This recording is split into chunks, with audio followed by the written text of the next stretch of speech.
in this crooked game of power politics here in America, the Negro, namely the race problem, integration, civil rights issue, are all nothing but tools used by the whites who call themselves liberals against another group of whites who call themselves conservatives, either to get into power or to retain power.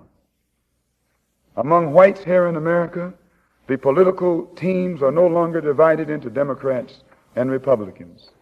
The whites who are now struggling for control of the American political throne are divided into liberal and conservative camps.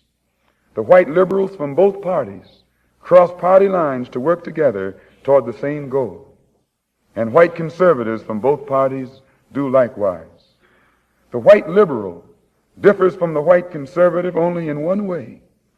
The liberal is more deceitful, more hypocritical than the conservative. Both want power, but the white liberal is the one who has perfected the art of posing as the Negro's friend and benefactor. And by winning the friendship and support of the Negro, the white liberal is able to use the Negro as a pawn or a weapon in this political football game that is constantly raging between the white liberals and the white conservatives. The American Negro is nothing but a political football, and the white liberals control this ball through tricks or tokenism, false promises of integration and civil rights. In this game of deceiving and using the American Negro, the white liberals have complete cooperation of the Negro civil rights leader, who sell our people out for a few crumbs of token recognition, token gains, token progress. In the New York Tribune, in an editorial dated February the 5th, 1960, they pointed out that out of 11 million qualified Negro voters, only 2,700,000 actually take time to vote.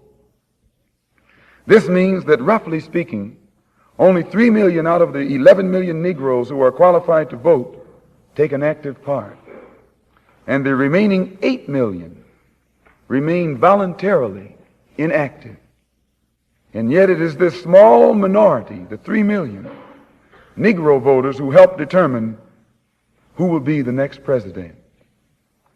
If who will be the next president can be influenced by 3 million Negro voters, it is easy to see why the presidential candidates of both political parties put on such a false show with the Civil Rights Bill and promises of integration.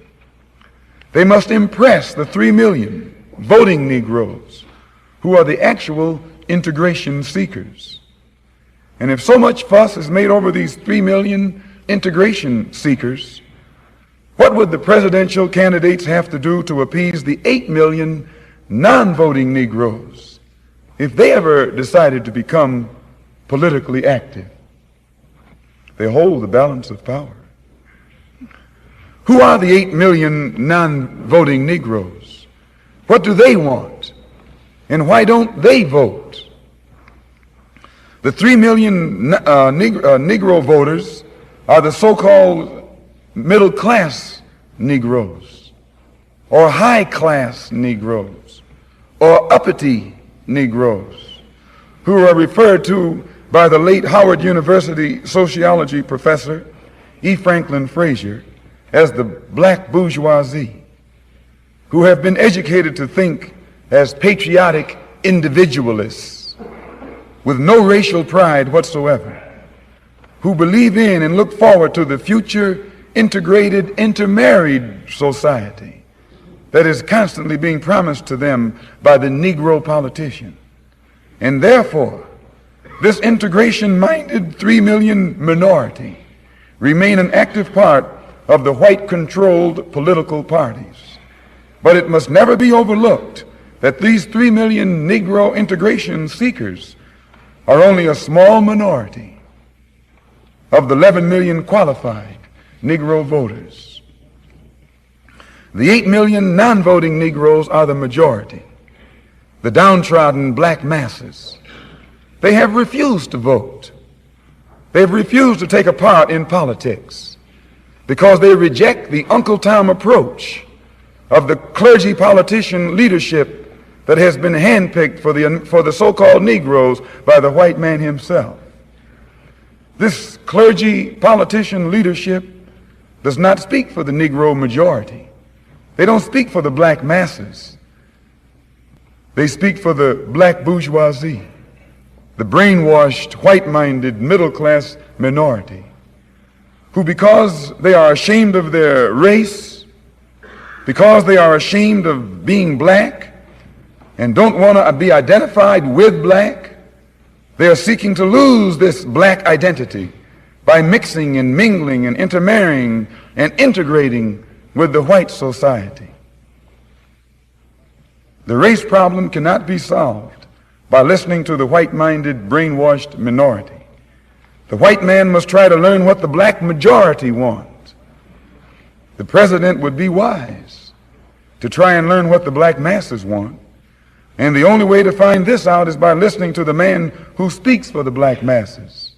And I can declare to you tonight and to the entire world that the man here in America who speaks for the majority, the downtrodden, dissatisfied black masses, is this same man who so many thousands of our people are flocking toward to see and hear. This same Mr. Muhammad who is labeled by you as a black supremacist and as a racist and as an extremist. If the 3 million middle-class Negroes are casting their ballots for integration and intermarriage, what do the non-voting black masses who are in the majority want? Find out what the black masses want, and then perhaps America's grave race problem can be solved.